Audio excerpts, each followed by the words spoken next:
ओम शांति। आज 8 नवंबर 2023 के साकार मतलब महावाक्य हैं। मीठे बच्चे, देह सहित यह सब कुछ खत्म होने वाला है, इसलिए तुम्हें पुरानी दुनिया के समाचार सुनने की दरकार नहीं। तुम बाप और बच्चे को याद करो। प्रश्न है आज की मुरली का कि श्रीमत के लिए गायन कौन सा है।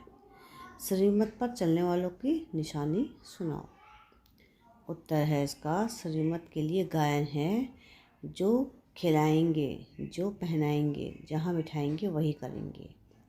श्रीमत पर चलने वाले बच्चे हर की आज्ञा का पालन करते हैं, उनसे सदा श्रेष्ठ कर्म होते हैं। वे कभी श्रीमत में अपनी मनमत मिक्स नहीं करते, उनमें राइट और रॉन्ग की समझ होती है। गीत है आज का कि बनवारी रे। ओम शांति। यह गीत किसका है? बच्चों का।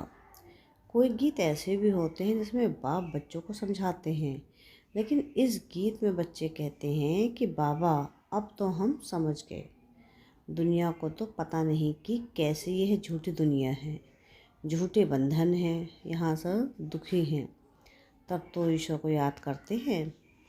सतयुग में तो ईश्वर से मिलने की बात ही नहीं है। यहाँ दुख है तब आत्माओं को याद पड़ता है, परंतु ड्रामा अनुसार बाप मिलते ही तब हैं जब स्वयं आते हैं। बाकी और जो भी पुरुषार्थ करते हैं सब व्यर्थ है, क्योंकि ईश्वर को सर्वव्यापी मानते हैं। ईश्वर का रास्ता गलत बताते हैं। अगर कहें कि ईश्वर और उनकी रचना के आदि मध्य अंत को हम नहीं जानते हैं तो यह बोलना सच है। आगे ऋषि मुनि आदि सच बोलते थे। यह समय रजोगुणी थे, उस समय झूठी दुनिया नहीं कहेंगे। झूठी दुनिया नर्क कलयुग अंत को कहते हैं, संगम को कहेंगे। यह नर्क है, वह स्वर्ग है। ऐसे नहीं कि द्वापर को नर्क कहेंगे, उस समय फिर रजो प्रधान बुद्धि है, अभी है तमो प्रधान। तो हेल और हेवन संगम पर लिखेंगे। आज हेल है, कल हेवन होगा। यह भी बाप आकर समझाते हैं। दुनिया नहीं जानती है कि इस समय कलयुग का अंत है।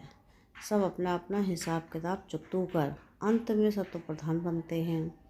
फिर सतो रजो तमो में आना ही है। जिनका 1-2 जन्म का पाठ है वह भी सतो रजो तमो में आते हैं। उन्हों का पाठ ही थोड़ा है, इसमें बड़ी समझ चाहिए। दुनिया में तो अनेक मत वाले मनुष्य हैं, सबकी एक मत तो नहीं होती। हर एक का अपना अपना धर्म है, मत अपनी अपनी है। बाप का ऑक्यूपेशन अलग है, हर एक आत्मा का अलग है, धर्म भी अलग है, तो उनके लिए समझानी भी अलग चाहिए। नाम रूप देश काल सबका अलग है। देखने में आता है कि यह फलाने का धर्म है। हिंदू धर्म में तो सब कहते हैं, परंतु उसमें भी सब भिन्न भिन्न हैं। कोई आर्य समाजी, कोई सन्यासी, कोई ब्रह्म समाजी, सन्यासी आदि जो भी है सबको हिंदू धर्म में मानते हैं।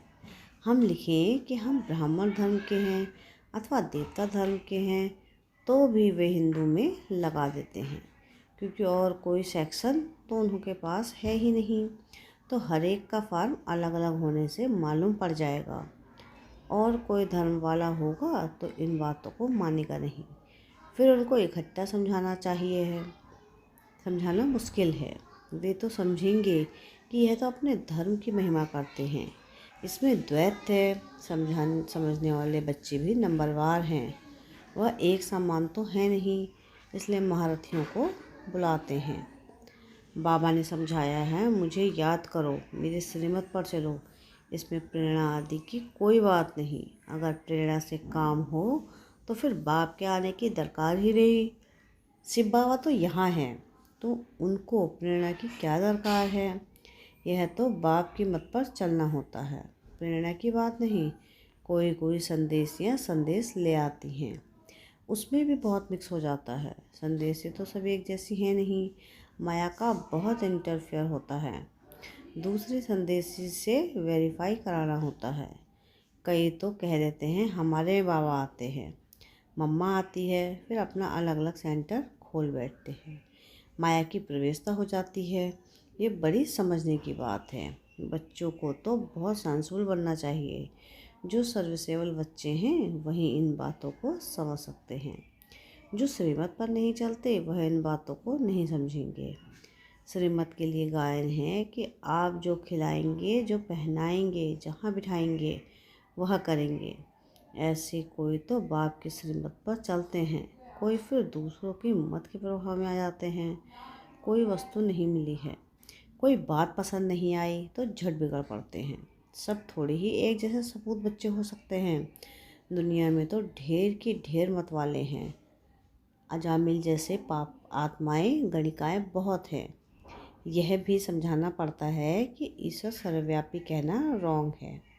सर्वव्यापी तो 5 विकार हैं, इसलिए बाप कहते हैं यह आसुरी दुनिया है। सतयुग में 5 विकार होते नहीं।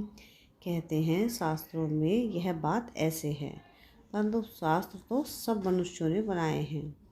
तो मनुष्य ऊंच हुए या शास्त्र? जरूर सुनाने वाले ऊंच ठहरे ना। लिखने वाले तो हैं मनुष्य। व्यास ने लिखा वह भी मनुष्य था ना। यह तो निराकार बाप बैठ समझाते हैं। धर्म संस्थापकों ने जो आ करके सुनाया उसका फिर बाद में शास्त्र बनता है। जैसे गुरु नानक ने सुनाया, बाद में ग्रंथ बनता है। तो जिसने सुनाया उसका नाम हो गया। गुरु नानक ने भी उनकी महिमा गाई है। सबका बाप एक है। बाप कहते हैं जाकर धर्म स्थापन करो। यह बेहद का बाप कहते हैं मुझे तो कोई भेजने वाला नहीं। शिव बाबा खुद बैठ समझाते हैं, वह है मैसेज ले आने वाले। मुझे कोई भेजने वाला नहीं। मुझे मैसेंजर व पैगंबर नहीं कहेंगे। मैं तो आता हूँ बच्चों को सुख शांति देने। मुझे कोई ने कहा नहीं।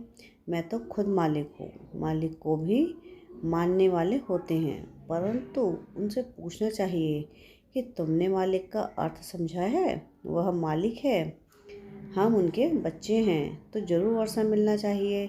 बच्चे कहते हैं कि हमारा बाबा, तो बाप के धन के तुम मालिक हो। मेरा बाबा, बच्चे ही कहेंगे मेरा बाबा तो सिर्फ बाबा का धन भी मेरा। अभी हम क्या कहते हैं? हमारा शिव बाबा। बाप भी कहेंगे फिर ये हमारे बच्चे हैं। बाप से बच्चों को वर्षा मिलता है। बाप के पास प्रॉपर्टी होती है। बेहद का बाप है ही स्वर्ग का रचयिता। भारतवासियों को भी प्रॉपर्टी किससे मिलती है? शिव बाबा से। शिव जयंती भी मनाते हैं। शिव जयंती के बाद फिर कृष्ण जयंती, फिर श्री राम जयंती।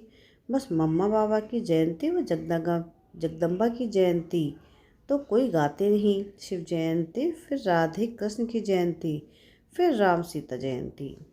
यह शिव बाबा आए तब शूद्र राज विनाश हो। यह राज भी कोई समझते नहीं। बाप बैठ समझाते हैं, वह आते हैं जरूर। बाप को क्यों बुलाते हैं? श्री कृष्णपुरी स्थापन करने। तुम जानते हो कि शिव जयंती बरोबर होती है। शिव बाबा नॉलेज दे रहे हैं।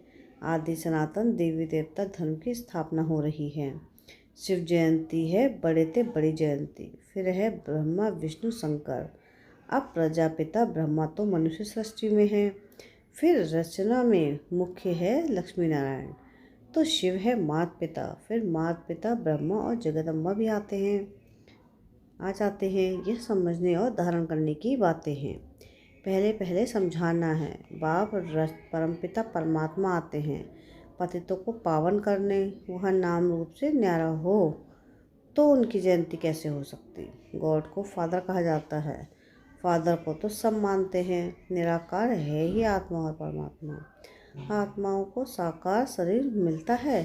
यह बड़े समझने की बातें हैं। जो कुछ भी शास्त्र आदि नहीं पढ़ा हुआ है तो उसके लिए और ही सहज है। आत्माओं को बाप का परमपिता परमात्मा स्वर्ग की स्थापना करने वाला है। स्वर्ग में होती है राजाएं, तो जरूर उनको संगम पर आना पड़े। सतयुग में तो आ ना सके।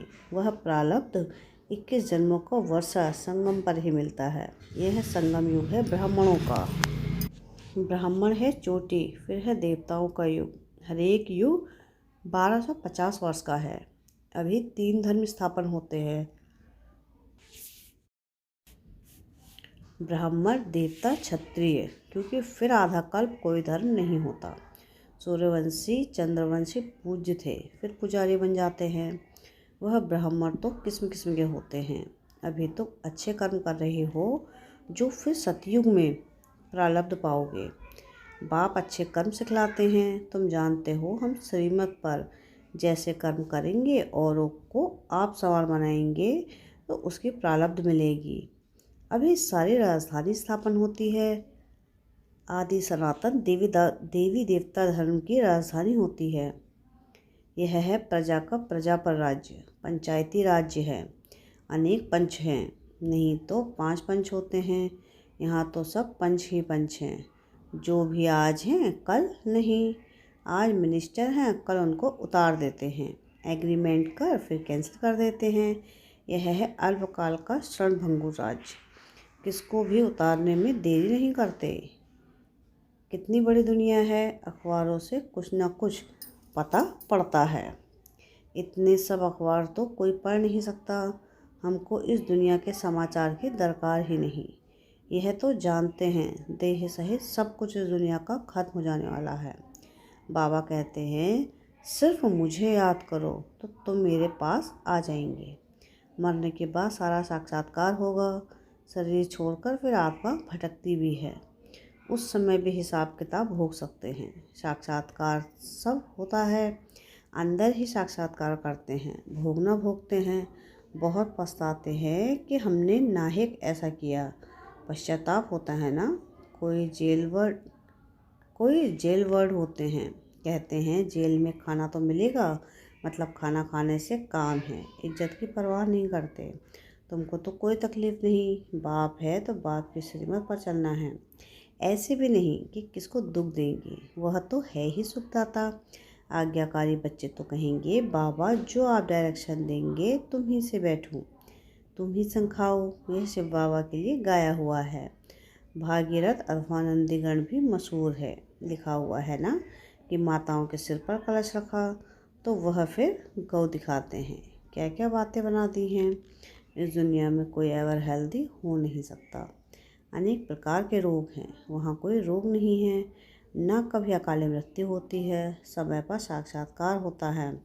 बूढ़ों को तो खुशी होती है। बूढ़े जब होते हैं तो खुशी से शरीर छोड़ते हैं। साक्षात्कार होता है कि हम जाकर बच्चा बनूंगा। अभी तुम जवानों को भी इतनी खुशी है कि हम शरीर छोड़ जाकर प्रिंस बनेंगे। बच्चे हो व जवान हो, मरना तो सबको है ना। तो सबको यह नशा रहना चाहिए कि हम जाकर प्रिंस बनेंगे। ज़रूर जब सर्विस करो तब तो बनो, खुशी होनी चाहिए। अभी हम पुराना शरीर छोड़ बाप के पास जाएंगे। बाबा फिर हमको स्वर्ग में भेज देंगे। सर्विस करनी चाहिए। बच्चों ने गीत सुना कि बंसी वाला श्री कृष्ण तो है नहीं। मुरली तो बहुतों के पास होती है, बहुत अच्छे अच्छे बजाते हैं। इसमें मुरली की बात नहीं। तुम तो कहते हो कि श्रीमत एक बाप ही देते हैं। जब तक कोई बच्चा नहीं बनता तब तक यह बातें समझ भी नहीं सकता। और इसमें फिर श्रीमत पर चलने की बात नहीं। अपनी मत पर चलने से थोड़ी ही ऊंच पद पा सकेंगे। बाप को जो जानते हैं वह बाप का परिचय औरों को भी देंगे। बाप और रचना का परिचय देना है। किसको बाप का परिचय नहीं देते तो गोया खुद जानते नहीं। अपने का नशा चढ़ा हुआ है तो औरों को भी चढ़ाना है। अच्छा, मीठे मीठे से खिलते बच्चों प्रति माता पिता बाप दादा का याद प्यार और गुड मॉर्निंग। रूहानी बाप की रूहानी बच्चों को नमस्ते। हम रूहानी बच्चों की रूहानी बाप दादा को याद प्यार गुड मॉर्निंग और नमस्ते। शुक्रिया प्यारे बाबा, शुक्रिया। धारणा के लिए मुख्य सार है। सार की पहली पॉइंट है कि श्रीमत पर सदा श्रेष्ठ कर्म करने हैं। दूसरों की मत के प्रभाव में नहीं आना है। सपूत बन हर आज्ञा का पालन करना है। जो बात समझ में नहीं आती उसे वेरीफाई जरूर कराना है। सेकंड पॉइंट है कि सदा इसी नशे व खुशी में रहना है कि हम यह पुराना शरीर छोड़ प्रिंस प्रिंसेस बनेंगे। नशे में रह ईश्वरीय सेवा करनी है। वरदान है आज की मुरली का कि निंदक को भी अपना मित्र समझ सम्मान देने वाले ब्रह्मा बाप समान मास्टर रचयिता भव। जैसे ब्रह्मा बाप ने स्वयं को विश्व सेवाधारी समझ हर एक को सम्मान दिया, सदा मामेकम सलाम किया, ऐसे कभी नहीं सोचा कि कोई सम्मान दे तो मैं दूँ। निंदक को भी अपना मित्र समझकर सम्मान दिया। ऐसे फॉलो फादर करो।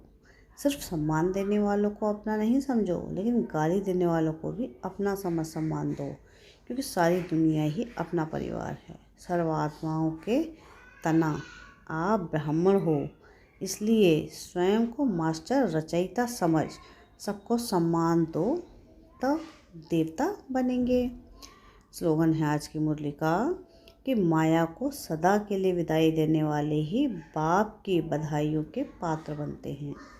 क्या है स्लोगन आज का? कि माया को सदा के लिए विदाई देने वाले ही बाप की बधाइयों के पात्र बनते हैं। अच्छा, ओम शांति।